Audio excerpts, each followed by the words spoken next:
নমস্কার, প্রাইম টেক্সের পর্দায় আপনাদের সবাইকে স্বাগত। আপনারা দেখছেন নিউজ নাও। শুরু করছি এই মুহূর্তের বিস্তারিত সংবাদ। রোমান লিপি এবং ভিলেজ কমিটি নির্বাচন নিয়ে বিভ্রান্তি ছড়াচ্ছে মথা। ককবরকের রোমান লিপি কোনোভাবেই সম্ভব নয়। জনজাতি ছাত্র সম্মেলনে এরকমটাই জানালেন মুখ্যমন্ত্রী ডক্টর মানিক সাহা। ভারতীয় জনতা পার্টি সমর্থিত অখিল ভারতীয় বিদ্যার্থী পরিষদ বা এবিভিপির জাতি ছাত্র বিভাগের রবীন্দ্রবার্ষিকী ভবনে আয়োজিত এই দিনের অনুষ্ঠানে উপস্থিত ছিলেন মুখ্যমন্ত্রী মানিক সাহা। বক্তব্য রাখতে গিয়ে ককবরক ভাষায় রোমান লিপির বিষয়টি নিয়ে ক্রমাগত বিভ্রান্তি ছড়ানো হচ্ছে বলে আবারও একবার উল্লেখ করেন মুখ্যমন্ত্রী। অষ্টম তপশিল অনুসারে ককবরক ভাষায় রোমান লিপির মান্যতা দেওয়া যাবে না। বিষয়টি জানা সত্ত্বেও সাধারণ জনজাতি ছাত্রছাত্রীদেরকে দিয়ে রাজনীতি করানো হচ্ছে বলে তিপ্রামথার বিরুদ্ধে অভিযোগ তোলেন মুখ্যমন্ত্রী। এই ক্ষেত্রে নিজেদের লিপি কেন তৈরি হবে না তা নিয়েও প্রশ্ন তোলেন মুখ্যমন্ত্রী ডাক্তার মানিক সাহা। আমরা কেন রোমান স্ক্রিপ্ট আনবো? আমাদের নিজেরা স্ক্রিপ্ট আমরা কেন তৈরি করব না? সেটাকে নিয়ে একটা আন্দোলন করছে আবার সে একই পদ্ধতিতে। আমরা বলছি বারবার নিজেদের স্ক্রিপ্ট নিজেরা তৈরি করব।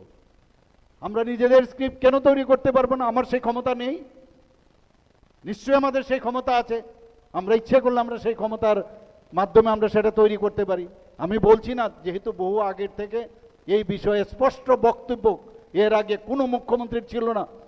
একটা গুজামিলের একটা সরকার চালিয়েছে এতদিন ধরে। আমি বলছি ঠিক আছে, স্ট্যাটাস কিউ যদি আগে রোমান স্ক্রিপ্ট হয়ে থাকে, রোমান স্ক্রিপ্ট পাশাপাশি বাংলা স্ক্রিপ্ট সেটা চলতে থাকুক, পাশাপাশি আমাদের নিজস্ব স্ক্রিপ্ট আমাদের তৈরি করতে হবে।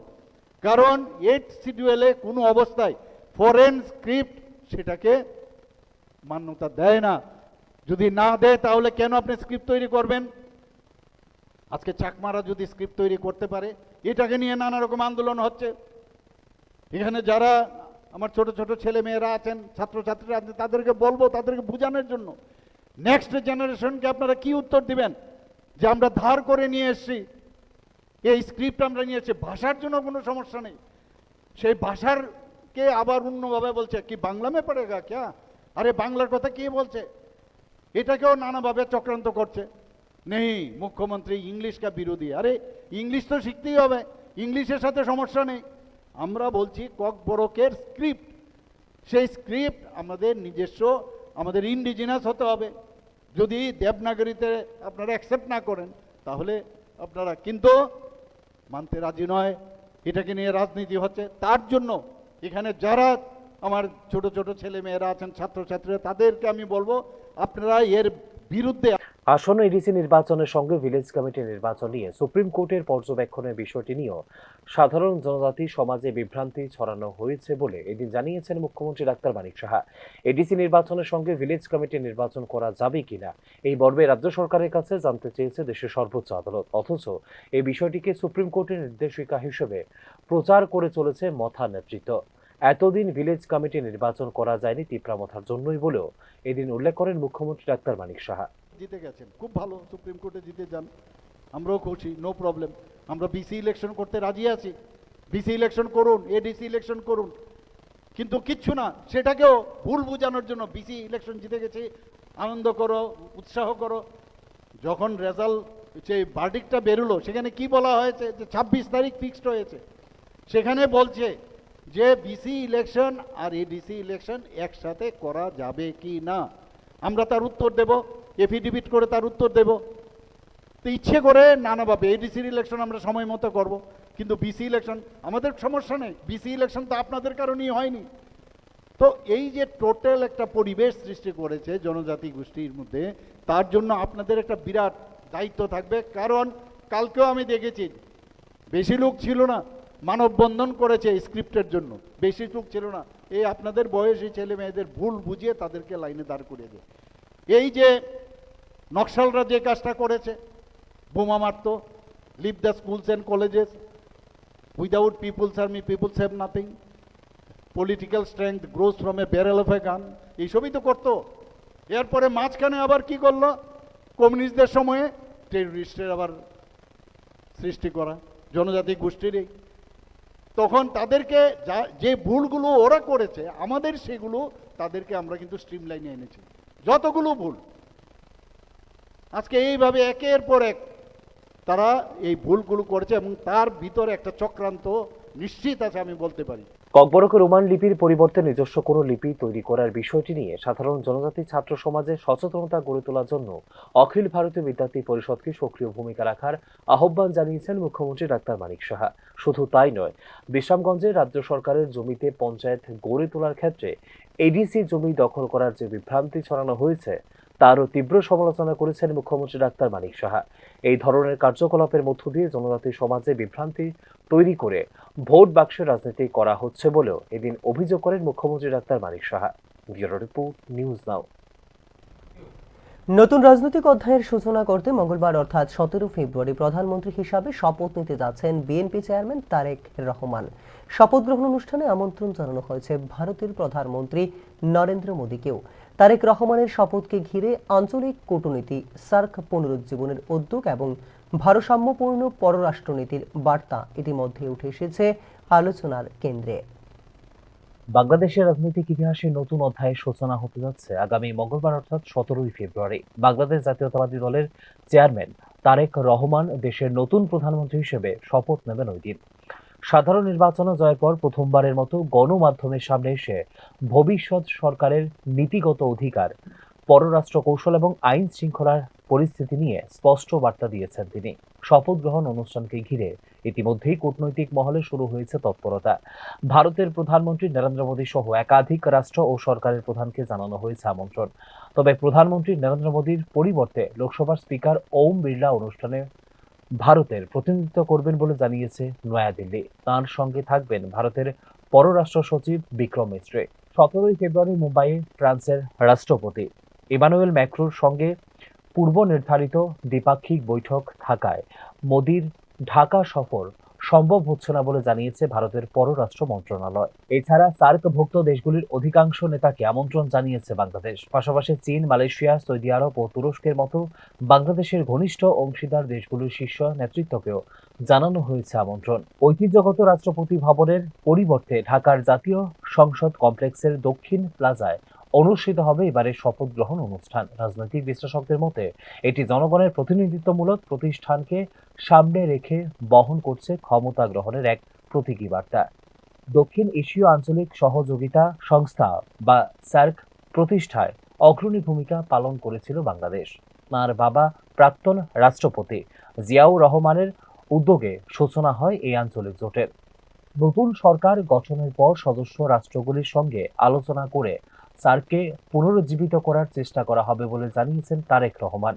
দক্ষিণ এশিয়ায় আঞ্চলিক সহযোগিতা, বাণিজ্য ও নিরাপত্তা সংলাপ জোরদারে এটি গুরুত্বপূর্ণ পদক্ষেপ হতে পারে বলে মনে করছে কূটনৈতিক বিশ্লেষকরা। তাঁর সরকারের পররাষ্ট্রনীতি হবে সম্পূর্ণরূপে বাংলাদেশের জনগণের স্বার্থ নির্ভর এবং কোনো একটি দেশের প্রতি ঝুঁকে নয় বলে জানিয়েছেন তারেক রহমান। চীনকে বাংলাদেশের উন্নয়নের গুরুত্বপূর্ণ অংশীদার হিসেবে উল্লেখ করে ভবিষ্যতেও দুই দেশের সহযোগিতা অব্যাহত থাকবে বলে জানিয়েছেন তিনি। একই সঙ্গে বহুমুখী কূটনৈতিক ভারসাম্য বজায় রেখে আন্তর্জাতিক সম্পর্ক পরিচালিত হবে বলে জানিয়েছেন তিনি। ভারত থেকে প্রাক্তন প্রধানমন্ত্রী শেখ হাসিনাকে দেশে ফিরিয়ে আনার বিষয়টি সম্পর্কে সম্পূর্ণরূপে আইনি প্রক্রিয়ার উপর নির্ভরশীল বলেও জানিয়েছেন বিএনপির চেয়ারপারসন তারেক রহমান। সব মিলিয়ে বাংলাদেশে 17 ফেব্রুয়ারির এই শপথ গ্রহণ শুধু সরকার পরিবর্তনের আনুষ্ঠানিকতা নয়, বরং আঞ্চলিক কূটনীতিতে নতুন দৃষ্টিভঙ্গি, সার্ক পুনরুজ্জাগরণের উদ্যোগ এবং অভ্যন্তরীণ স্থিতিশীলতার প্রতিশ্রুতি নিয়ে এক নতুন রাজনৈতিক অধ্যায়ের সূচনা বলে মনে করছে রাজনৈতিক বিশ্লেষকরা। ব্যুরো রিপোর্ট, নিউজ নাও। স্থির বেতন প্রথা, টেট বাধ্যতামূলকতা এবং আদালত সরকার টানাপোড়েন, এই তিনের সংঘাতে রাজ্যের বিদ্যালয় শিক্ষা। একদিকে হাইকোর্টের নির্দেশে নতুন নিয়োগে স্থবিরতা, অন্যদিকে সুপ্রিম কোর্টের কড়াকড়িতে টেটবিহীন শিক্ষকদের ভবিষ্যৎ ঝুলে আছে সুতুই। প্রশাসনিক নীরবতা ও আইনি জটিলতার মাঝে টেট উত্তীর্ণ প্রার্থী ও কর্মরত শিক্ষক উভয় পক্ষই আজ দিশেহারা। এখন এক বহুমাত্রিক সংকটের মুখোমুখি রাজ্যের বিদ্যালয় শিক্ষা। স্থির বেতনে শিক্ষক নিয়োগ, 55 বছরের কম বয়সী শিক্ষকদের ট্যাট বাধ্যতামূলক এবং আদালত সরকার দ্বন্দ্ব, এই তিনটি অক্ষকে কেন্দ্র করে যে পরিস্থিতি তৈরি হয়েছে তা কেবল প্রশাসনিক জটিলতা নয়, বরং সামনে এনে দিয়েছে নীতিগত স্বচ্ছতা, আইনি দায়বদ্ধতা এবং রাজনৈতিক প্রতিশ্রুতির বিষয়টিও। প্রথমত, স্থির বেতনে নতুন নিয়োগের বিরুদ্ধে অবস্থান নিয়ে কার্যত নিয়োগ প্রক্রিয়ায় ব্রেক কষেছে ত্রিপুরা হাইকোর্ট। আদালতের অভিমত, বেতন কাঠামো ও নিয়োগ নীতিতে বৈষম্য দীর্ঘমেয়াদে ক্ষতি করতে পারে শিক্ষা ব্যবস্থাকে। দ্বিতীয়ত, 55 বছরের কম বয়সী টেটবিহীন শিক্ষকরা টেট পরীক্ষায় উত্তীর্ণ না হলে চাকুরিতে বহাল থাকতে পারবে না বলে পূর্ববর্তী নির্দেশে স্পষ্ট করেছে সুপ্রিম কোর্ট। ফলে একদিকে নতুন নিয়োগ বন্ধ, অন্যদিকে কর্মরত শিক্ষকদের যোগ্যতা নিয়ে অনিশ্চয়তা। দুই দিক থেকেই তৈরি হয়েছে চাপ। 55 বছরের কম বয়সী শিক্ষকদের টেট বাধ্যতামূলক এর বিষয়টি নিয়ে 3 সপ্তাহের মধ্যে রাজ্য সরকারের অবস্থান জানতে চেয়েছিল শীর্ষ আদালত গত 19 নভেম্বর। কিন্তু নির্ধারিত সময়সীমার পরও তার বক্তব্য পেশ করেনি রাজ্য সরকার। এই পরিস্থিতিতে পরবর্তী শুনানি আগামী 20 ফেব্রুয়ারি। এই নীরবতা কৌশলগত নাকি প্রশাসনিক শৈথিল্য, তা নিয়েও উঠেছে প্রশ্ন। 2018 সালে নির্বাচনের আগে স্থির বেতন প্রথা বাতিল করে নিয়মিত বেতনক্রমে নিয়োগ দেওয়া হবে বলে উল্লেখ করেছিল ভারতীয় জনতা পার্টি। কিন্তু ক্ষমতায় এসে সে অবস্থান থেকে সরে আসার অভিযোগ উঠেছে বিজেপির বিরুদ্ধে। সরকার নীতিগত ধারাবাহিকতা রক্ষা করতে ব্যর্থ হয়েছে বলে দাবি বিরোধীদের। এই প্রেক্ষাপটে সরকারের শীর্ষ আদালতে আপিলকে কেউ দেখছেন সময় ক্ষেপণ হিসেবে, আবার কেউ বলছেন এটি আইনি স্বার্থ রক্ষার অংশ। তবে রাজনৈতিকভাবে বিষয়টি স্পর্শকাতর হয়ে উঠেছে। তার কারণ, এর সঙ্গে জড়িয়ে আছে হাজার হাজার বেকার যুবকদের ভবিষ্যৎ। এদিকে রাজ্যে প্রায় 10,000 টেটবিহীন শিক্ষক বর্তমানে কর্মরত। তাদের বড় অংশই দীর্ঘদিন ধরে স্বল্প বেতনে কাজ করছেন। এখন যদি টেট বাধ্যতামূলকতার কড়াকড়ি কার্যকর হয় এবং অনুত্তীর্ণরা চাকুরি হারান, তাহলে একদিকে পরিবার ভিত্তিক অর্থনৈতিক বিপর্যয় তৈরি হতে পারে, অন্যদিকে শিক্ষক সংকট প্রকট হওয়ার আশঙ্কা রয়েছে বিদ্যালয়গুলোতে। অন্যদিকে ট্যাট উত্তীর্ণ প্রার্থীদের একটি বড় অংশ বয়স সীমার কাছাকাছি। নিয়োগ স্থগিত থাকলে বয়স উত্তীর্ণ হয়ে পড়তে পারেন তারা। সেই ক্ষেত্রেও প্রশাসনিক বিলম্ব সরাসরি প্রভাবিত করবে তাদের কর্মজীবনকে। সব মিলিয়ে আজ এক বড় ধরনের প্রশ্নের সম্মুখীন রাজ্যের বিদ্যালয় শিক্ষা। আদালতের নির্দেশ, সরকারের অবস্থান, রাজনৈতিক প্রতিশ্রুতি এবং শিক্ষকদের ভবিষ্যৎ, সব মিলিয়ে পরিস্থিতি অত্যন্ত স্পর্শকাতর। এই ক্ষেত্রে তাৎপর্যপূর্ণ হতে চলেছে 20 ফেব্রুয়ারির শুনানিও। তবে তার আগে প্রয়োজন স্বচ্ছ অবস্থান, সময়বদ্ধ সিদ্ধান্ত এবং মানবিক দৃষ্টিভঙ্গি। কারণ এই সংকটের কেন্দ্রে কেবল আইনি লড়াই নয়, রয়েছে শিক্ষা ব্যবস্থার ভবিষ্যৎ এবং হাজারো পরিবারের জীবিকা। ব্যুরো রিপোর্ট, নিউজ নাও। পুর সংস্থাগুলোর জন্য অতিরিক্ত 200 কোটি টাকা মঞ্জুর করা হয়েছে বলে রবিবার জানিয়েছেন অর্থমন্ত্রী প্রণজিৎ সিংহ রায়। তবে এই অর্থ রাশি ব্যয়ের ক্ষেত্রে মনিটরিং এর উপর গুরুত্ব দিলেন অর্থমন্ত্রী। উদয়পুর পৌর পরিষদে নির্বাচিত প্রতিনিধিদের 4 বছর পূর্তি উপলক্ষে রবিবার আয়োজিত অনুষ্ঠানে উপস্থিত ছিলেন অর্থমন্ত্রী প্রণজিৎ সিংহ রায়। অনুষ্ঠানে বক্তব্য রাখতে গিয়ে রাজ্যের মোট 20টি আরবান লোকাল বডি অর্থাৎ পুর সংস্থার জন্য অতিরিক্ত 200 কোটি টাকা ইতিমধ্যে মঞ্জুর করা হয়েছে বলে জানিয়েছেন অর্থমন্ত্রী প্রণজিৎ সিংহ রায়। নগর উন্নয়ন দফতরের বরাদ্দ থেকে পৃথকভাবে অতিরিক্ত এই 200 কোটি টাকা 20টি পুর সংস্থার জন্য মঞ্জুর করা হয়েছে বলে জানিয়েছেন অর্থমন্ত্রী। টোটালি রাজ্যের অর্থনৈতিক সীমাবদ্ধ থাকার কারণে একসঙ্গে 200 কোটি টাকা আরবান ডেভেলপমেন্টকে সাইন করে 3 দিন আগে দেওয়া হয়েছে। যে এই 200 কোটি টাকা বিনিময়ে সারা ত্রিপুরার 20টি ইউপির মধ্যে যে সমস্ত কাজের প্রপোজাল দেওয়া হয়েছে, একটি কাজ করে বাদ দেওয়া হয়নি। যে প্রপোজাল দেওয়া হয়েছে সবগুলো প্রপোজালকে মান্যতা দিয়ে অর্থ দপ্তর সেখানে অনুমোদন দিয়ে দিয়েছে। গত পরশুদিন মাননীয় মুখ্যমন্ত্রী বলেছি যে ইউরোপের যে সমস্ত কাজ এবং সমস্ত জায়গাতে অবজার্ভ করা উচিত, কোথায় কোন কাজ বাকি রয়েছে, কোথায় কোন কাজ মানুষের কাজ অধরা হয়ে গেছে, কারণ দেখার কারণে, না দেখার কারণে, কেউ গুরুত্ব না দেওয়ার কারণে, এই ধরনের সমস্যা যেগুলো রয়েছে ইমিডিয়েট যাতে সরকারি আধিকারিকদের নির্দেশ দেওয়া হয় যাতে এগুলো কোনো অবস্থায় কোনো বাদ না যায়। এটা আমি এখানে বলছি কেন, যেহেতু 4 বছরের পূর্তি উপলক্ষে আপনাদের সকলের উপস্থিতি এখানে হয়েছে এবং সেখানে অবশ্যই পূর্তিতে শুধু আনন্দের সঙ্গে দায়িত্ব। বিপুল এই অর্থরাশি ব্যয়ের জন্য মনিটরিং ব্যবস্থার উপর গুরুত্ব আরোপ করেন অর্থমন্ত্রী। এই ক্ষেত্রে পুর সংস্থায় নির্বাচিত জনপ্রতিনিধিদের দায়িত্ব নিতে হবে বলে জানিয়েছেন অর্থমন্ত্রী। আরবান লোকাল বডি বা পুর সংস্থাগুলির পরিষেবা নিয়ে প্রচুর অভিযোগও জমা পড়েছে বলে জানিয়েছেন অর্থমন্ত্রী।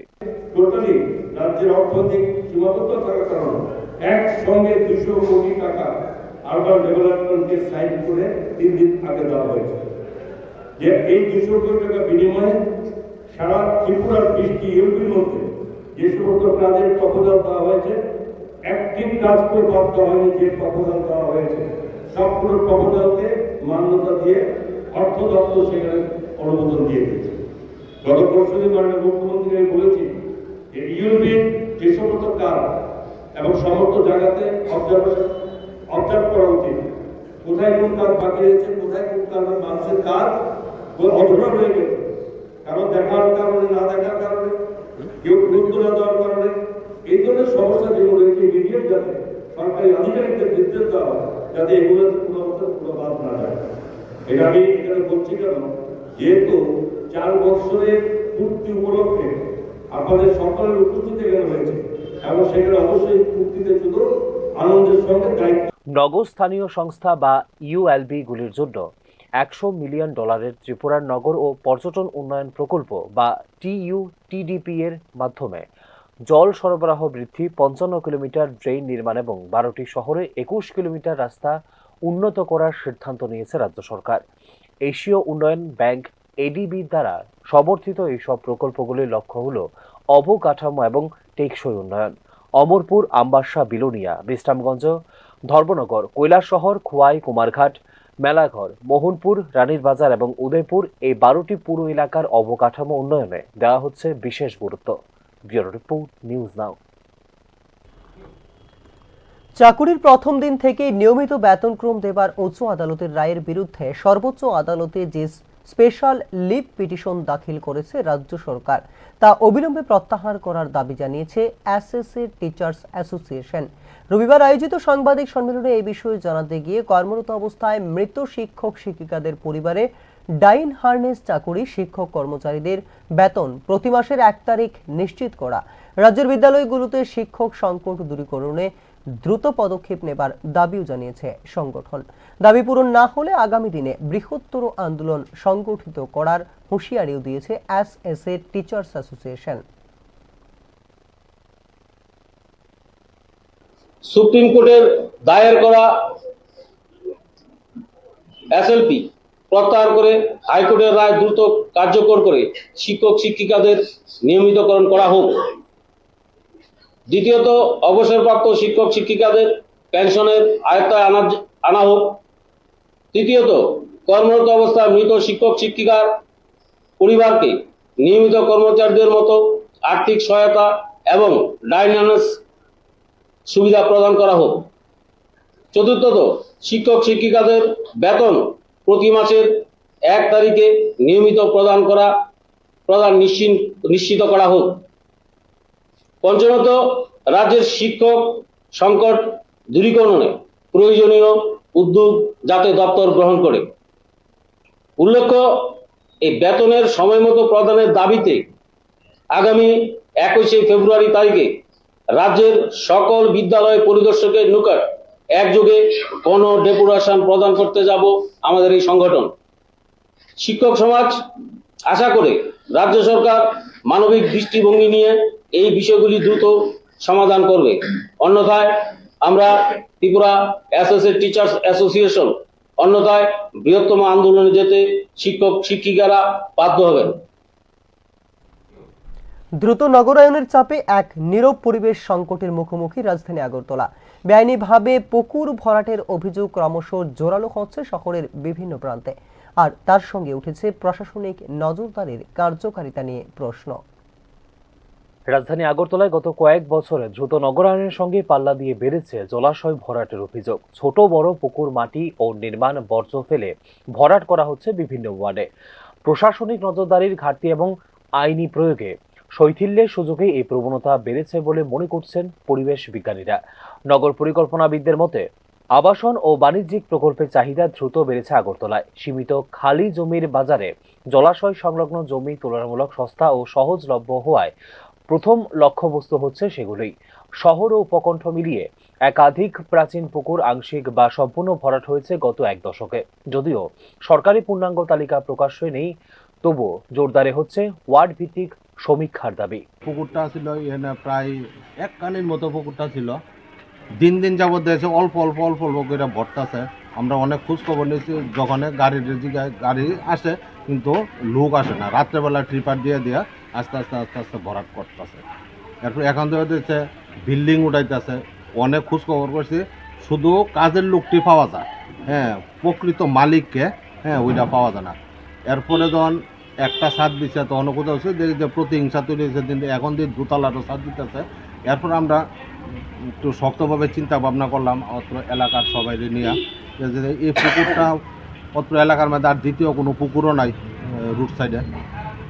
আমরা চিন্তা করলাম আসলে এটা এদিকে যে কোনো একটা আগুন টাগুন লাগলে কোনটা পুকুরের তো নিশ্চয়ই দরকার, জলের দরকার, দ্বিতীয় কোনো জায়গাতে এই ধরনের পাওয়া যাও না বা এদিকে নাইও। আমরা চিন্তা করলাম এটা যে অবৈধভাবে নিশ্চয়ই এটা ভরাট হইতেছে, হ্যাঁ, গভর্নমেন্টের পক্ষ থেকে তো নিশ্চয়ই এত বড় পুকুর ভরাটের কোনো পারমিশন দিত না। এরপরে রাজ্য ও কেন্দ্রীয় পরিবেশ সংরক্ষণ আইন অনুযায়ী জলাশয় ভরাটের ক্ষেত্রে নির্দিষ্ট অনুমোদন প্রয়োজন। এই ক্ষেত্রে স্থানীয় নগর সংস্থা ও ভূমি দপ্তরের সমন্বিত তদারকি বাধ্যতামূলক। কিন্তু অভিযোগ, অনেক ক্ষেত্রেই আইনকে বাইপাস করে চলছে অবৈধ নির্মাণ বা অনৈতিক কাজ, এইভাবে অনৈতিকভাবে পুকুর ভরাট এটা করছেন, এটা আমরা কোনো তো এলাকাবাসী থেকে মানি না। তো দেখেন না, অল্প এক কানের মধ্যেই এখন মনে হয় আধা ঘন্টা জায়গাও নাই। তাদের উদ্দেশ্য এইভাবে আস্তে আস্তে ভরাট করেছে, জায়গাটাও বিক্রি করে লাইছে, তাই না? মনে ওদের সঙ্গে একটা কন্ট্যাক্টে আছে, ভরাট করে তারারও বাস্তু করে দেব। হ্যাঁ, এই ধরনের কিছু আমার কাছে অনেক খবর আইছে অত্র এলাকা থেকে। তবে দেখা যাক আজকে ছাদ ঢালাই। বিশেষজ্ঞদের মতে ডিটেকশন ড্রিভেন এনফোর্সমেন্ট পদ্ধতি কার্যকর নয়, বরং এই ক্ষেত্রে প্রয়োজন জিআইএস ভিত্তিক মানচিত্রায়ন ও রিয়েল টাইম মনিটরিং। শহরের প্রাকৃতিক ড্রেনেজ নেটওয়ার্ক গুরুত্বপূর্ণ রিটেনশন বেসিস হিসেবে কাজ করে পুকুর। বর্ষাকালে তাৎক্ষণিক প্লাবন ও দীর্ঘস্থায়ী জলাবদ্ধতা বাড়ে পুকুর ভরাট হলে। পরিবেশবিদদের মতে জলাশয় হারালে শহরের মাইক্রোক্লাইমেটেও প্রভাব পড়ে, যা দীর্ঘমেয়াদে বাড়াতে পারে জনস্বাস্থ্যের ঝুঁকি।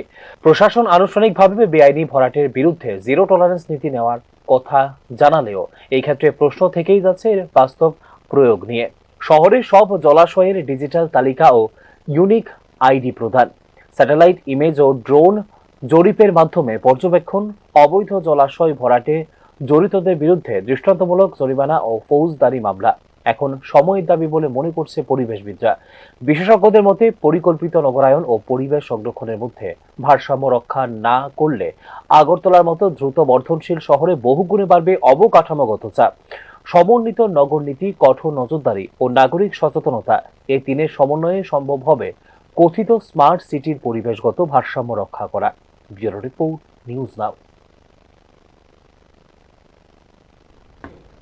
এখনকার মতো সংবাদ এই পর্যন্তই। আমাদের পরবর্তী সংবাদ এবং অন্যান্য আপডেট দেখার জন্য চোখ রাখুন নিউজ নাওয়ের পর্দায়। নমস্কার।